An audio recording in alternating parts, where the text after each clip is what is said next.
Donc on est dans le compo, on peut revenir maintenant dans la 3D. Alors on va les retrouver dans Compositing, vous avez quasiment l'équivalent de ce qu'on avait, mais tout d'un coup il n'y a plus les nodes, enfin, etc. Parce qu'en fait on doit se placer dans le layout. Dans cette scène-ci, il n'y a pas de Compositing mis en place, donc ça c'est un petit peu quelque chose qui peut vous embrouiller un petit peu. Donc ceci, c'est différentes scènes qui sont inclus dans le fichier Blender. Donc vous avez vu précédemment, on a vu deux, trois fois que le Blender file en fait est constitué de plusieurs dossiers et dedans on a notamment voilà deux scènes. Donc le premier je l'ai appelé 3D et le deuxième compo. Et donc ce sont deux scènes qui sont compris dans le fichier Blender. Donc ça c'est une particularité de Blender. Et donc on peut avoir plusieurs scènes dans un seul fichier. Alors, ce qui va nous intéresser, c'est de pouvoir lancer le calcul sur base de ceci. Et pour éviter qu'on ait des problèmes si on lance un calcul sur Internet, on va sauver ce fichier à part. Donc on va l'appeler, dans ce cas-ci, donc je vais l'appeler partie 5, ce sera partie 6. Et je vais lui donner une particule RND. Donc encore une fois, c'est pas non plus le dernier fichier 3D, quoique peut-être bien. Ah, ouais. Donc celui-là, vous pouvez lui donner votre nom, prénom, machin, l'appeler correctement, quoi. Parce que c'est quand même un peu celui qu'on va envoyer en calcul. Donc nom, prénom, classe et compagnie. Et aussi, donc ça c'est l'exercice. Alors c'est l'exercice 03. Et j'ai rajouté une particule RND parce que c'est celui qu'on va envoyer en calcul. Voilà. Et maintenant qu'il est sauvé, donc on a aussi, on va aussi sauver pour garder trace. Je vais le resauver. Juste sans le RND. Voilà. Et donc quand je reviens dans mon fichier RND, donc je fais un peu des allers-retours, parce que celui-ci, je vais en fait supprimer le compo, pour ne garder que le 3D, parce que c'est celui que je veux renvoyer en calcul. Voilà, donc il en faut un où il n'y a pas de compo, parce que sinon le calcul qui va se faire sur Internet risque d'essayer de calculer aussi le compo qui... Enfin, il n'y a pas de sens. Il n'y a pas de raison. Donc, dans celui-ci, on est bien d'accord, dans Compositing, on n'a rien. Et surtout, on n'a pas le Use Node. Il faut faire très attention. Parce que quand ça est coché, c'est le Compositing qui calcule, c'est pas la 3D. Donc, ici, on est bien clean. C'est une scène de calcul. Je vais me mettre dans la caméra. Ok, en fait, cette fenêtre-là, je n'en ai plus besoin. Donc, je vais l'écraser. Clic droit, Joint Area. Et je vais glisser ma souris sur la fenêtre qui doit disparaître. Clic, et voilà. Donc, clic de souris et on n'en parle plus. Pareil ici. Joint Area. Je nettoie un petit peu mon interface parce que j'ai pas besoin de tout ça. Pareil ici. Joint Area. Je vais vers le bas. Et voilà. Et comme ça, je retrouve une scène un peu dégagée. Donc l'idée c'est que j'ai donc la base et j'ai là-haut, donc c'est mes deux render pass. Dans là-haut, on est bien d'accord que on a les différentes AOV, puisque finalement donc c'est ça la bonne définition, hein. Ceci ce sont des AOV et ici en bas ce serait plutôt des passes, enfin si on s'en tient à la définition littéraire. Ok, donc tout ça est bon. Et on peut se préparer la chose au calcul. Alors je vous suggère un service de rendu qui s'appelle garagefarm.net. Donc garagefarm.net, HTTPS, hein, garagefarm.net, vous faites une recherche garagefarm.net, vous pouvez en fait avoir un free trial, donc un truc à laisser, vous avez 25 $ de crédit pour du calcul, donc vous avez 25, ouais, enfin, l'équivalent, je ne sais plus comment ils appellent ça dans leur cotation. Et vous pouvez tester, et avec ça, vous aurez l'occasion de calculer cette scène, parce qu'on n'a que 100 frames, et que voilà, il n'y a pas tellement à calculer finalement. Donc, la seule chose, c'est qu'il faut faire attention de ne pas gaspiller inutilement ces 25. Donc, on va voir comment on peut faire. Donc, vous devez vous inscrire. Donc, vous allez dans Sign Up. Et là, vous rentrez votre nom, donc prénom, nom, votre email, un password, machin, votre pays, vous en foutez du numéro de TVA, machin, les adresses, vous pouvez taper n'importe quoi. On s'en fout aussi, on n'est pas obligé de mettre votre vraie adresse. Vous cochez « Je ne suis pas un robot » et vous envoyez, donc ici en bas, vous créez la compte. Et vous allez avoir un mail sur votre adresse, l'adresse que vous avez donnée, donc donnez une bonne adresse, parce que vous avez besoin de valider cette adresse mail. Et une fois que vous aurez fait ça, vous pourrez vous loguer. Donc moi, évidemment, je l'ai déjà fait. Et donc, si je viens dans le login plutôt, voilà, hop,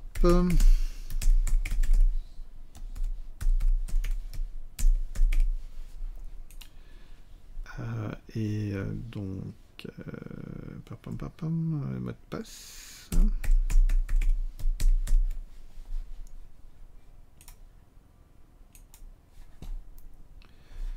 Voilà, hop, ok, autorisé, machin. Et donc vous êtes ici dans l'interface. Vous devez aller dans Download et downloader pour Windows. C'est-à-dire que vous allez devoir installer un client. Donc c'est un petit logiciel qui va vous permettre d'envoyer vos calculs. Vous voyez que Blender est supporté ainsi que d'autres logiciels. Donc voilà, vous pourriez aussi faire des calculs pour Maya, voilà, pour tout ça. Donc vous downloadez et vous voyez que vous avez 25 render crédits qui sont là pour vous, prêts à être utilisés.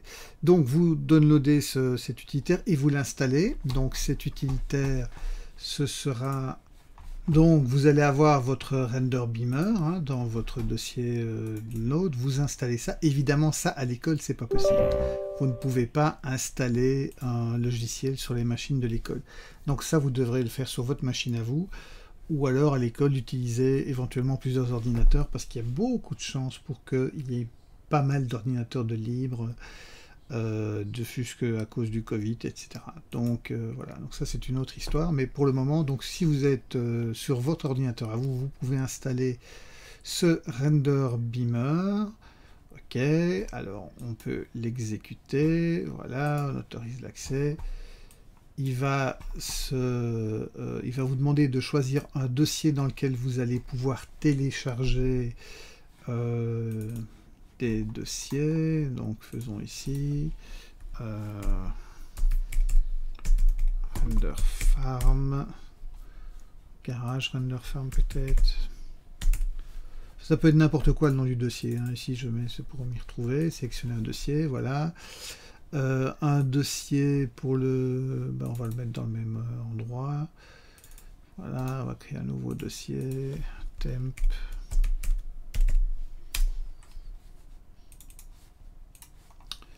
Voilà, et on va se reloguer ici.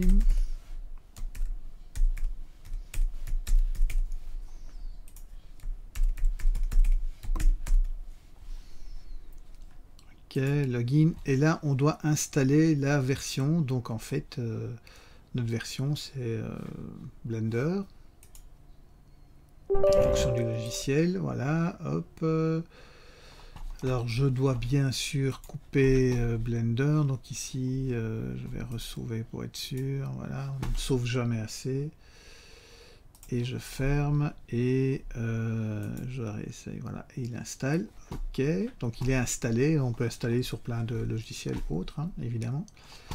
Donc je reviens dans mon Blender, je vais le remettre à la bonne taille.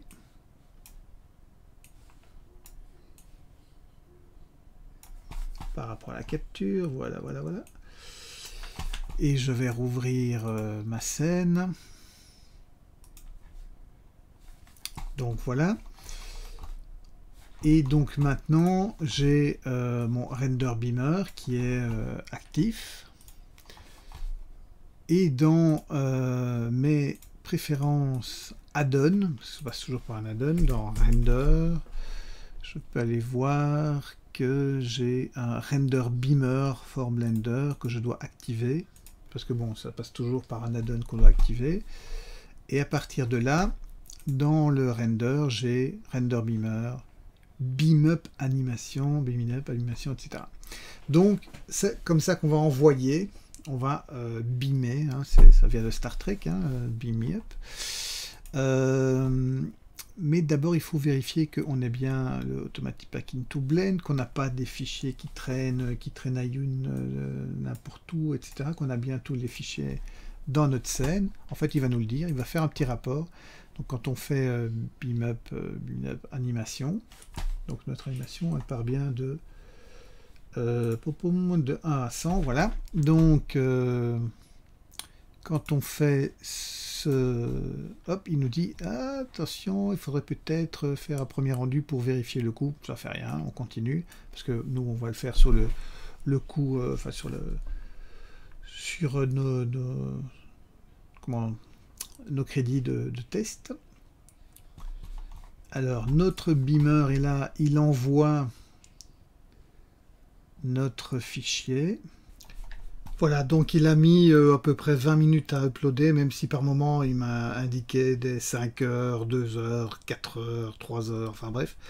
En gros, 20 minutes, 20-25 minutes pour uploader, parce que on est tard le soir, là il est 21 heures, et donc je suis un peu en concurrence avec d'autres Américains qui sont dans les heures de travail, donc voilà.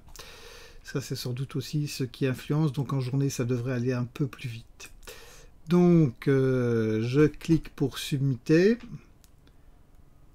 Et ici, je peux encore changer des paramètres. Et notamment, ce que je vais faire, alors au niveau, je vais prendre du low parce que ça coûte moins cher. Et que je m'en fous, c'est pour un test. Et en plus, j'ai pas grand chose à faire. Alors, on est bien ici. Moi, je suis sur la version 2.92. Vous serez vraisemblablement sur la version 2.93. Donc ça, c'est pas très grave. Les buckets, on va laisser comme ça. Alors, oui, cycle, on va plutôt prendre GPU.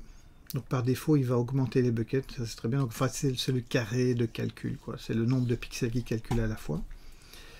Et ce qu'on va juste faire, c'est essayer de changer le nombre d'images. Donc ici au-dessus, frame range.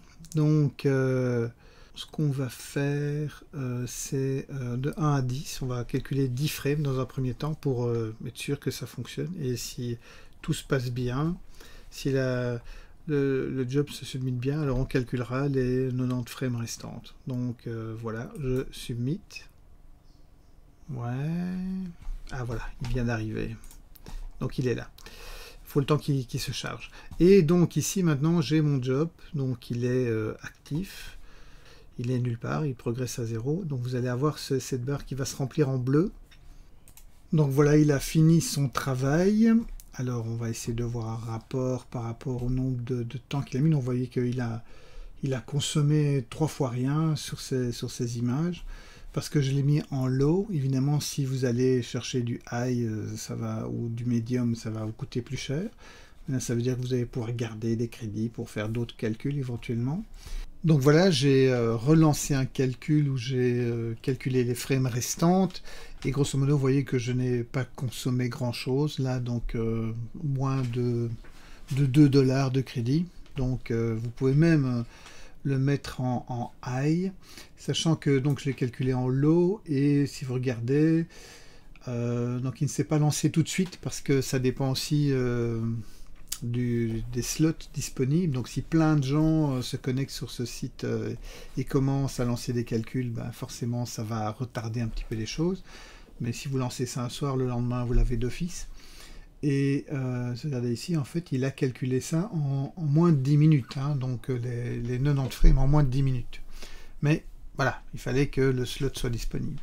Donc une fois que c'est calculé, c'est automatiquement téléchargé, tant que vous avez le render beamer qui est actif, qui tourne en fond, donc il va être dans votre dans votre trait, hein, donc il va tourner en arrière-fond de votre Windows ou de votre Mac, parce que ça marche aussi forcément sur Mac. Et donc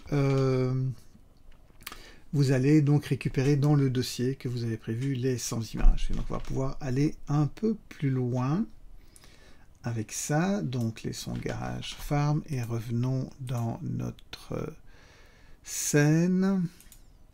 Donc pas la R&D, la complète, et on va passer en compo, voilà.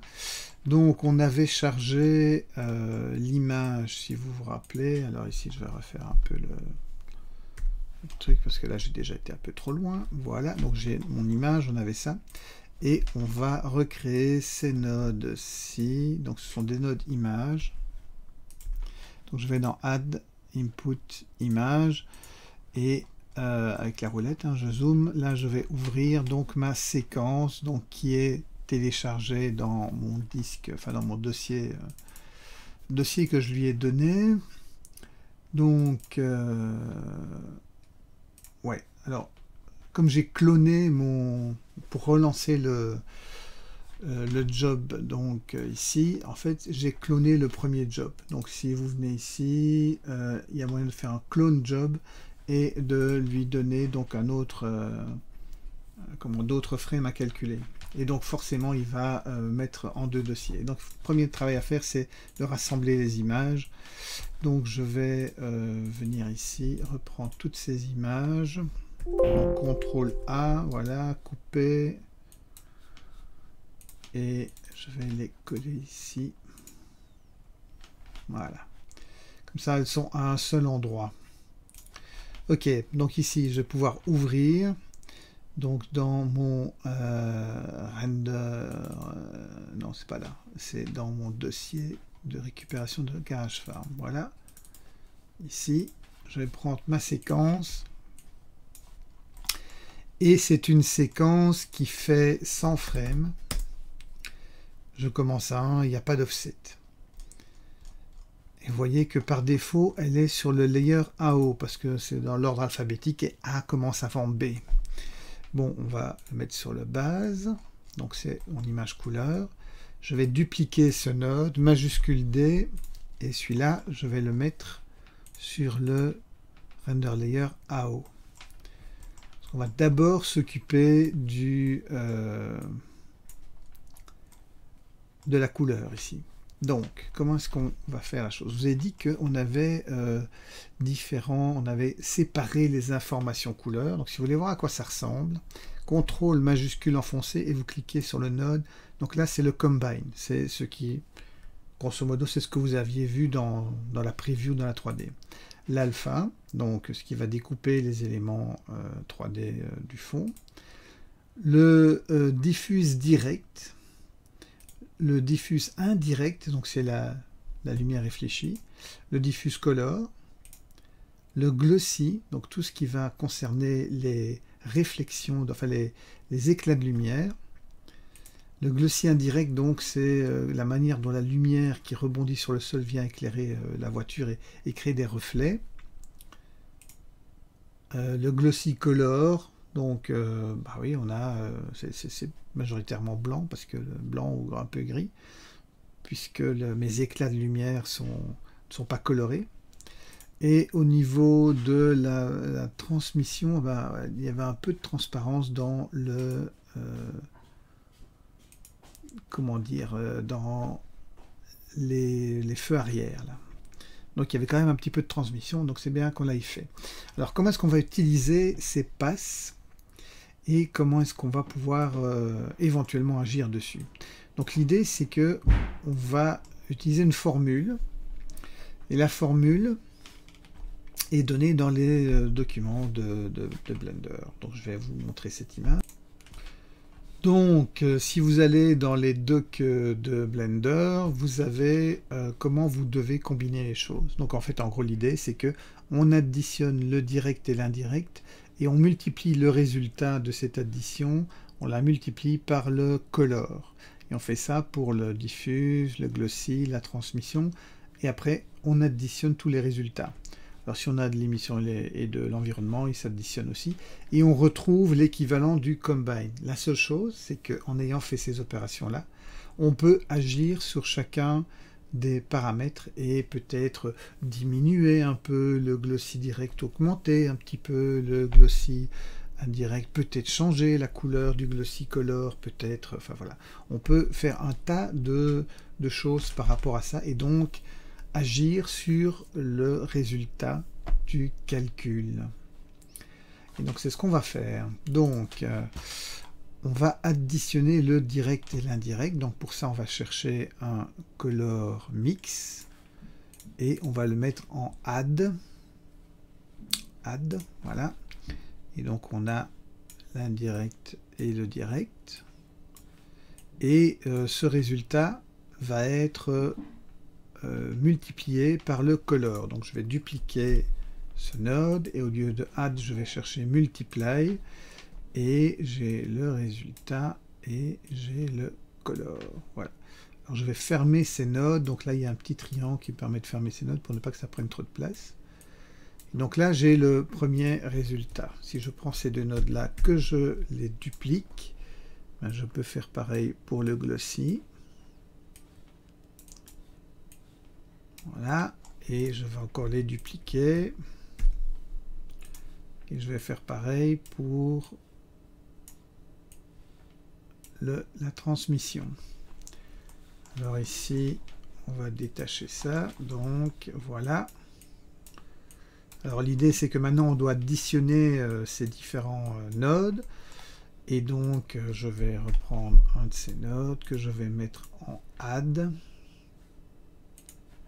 Alors le truc c'est qu'on n'a que 2 entrées. Donc ça c'est aussi une petite limitation dans Blender. Dans le compositing de Blender, ça veut dire qu'ici je dois mettre 2 nodes. Je dois additionner la première addition avec... voilà. Ok. Et donc ici, en fait... Donc CTRL majuscule pour l'envoyer dans le viewer, on retrouve la même chose quasiment que ce qu'on a dans le combine. La seule chose notable, on n'a pas l'alpha. Donc il va falloir, si on utilise ça, lui redonner un alpha. Et l'alpha, on l'a donc ici, hein, si vous regardez, il est là-bas l'alpha. Ok, donc ça veut dire que on va ajouter un autre node, parce que tout se passe par des nodes comme d'habitude, et on va faire un combine RGBA. Donc ici on a oui, alors avant le combine il faut décortiquer évidemment parce que sinon on n'aura pas les données RGB. Donc on va ajouter un autre converteur qui va être un separate RGB A, enfin bon le A ici on ne l'a pas, donc le R va aller dans le R, le G, le B, voilà, et l'alpha vient d'ici et va dans l'alpha. Et donc là maintenant j'ai l'équivalent de ce que j'ai dans le combine. La seule chose, la seule grande différence notable avec ça, c'est que maintenant je peux agir sur ces différents éléments.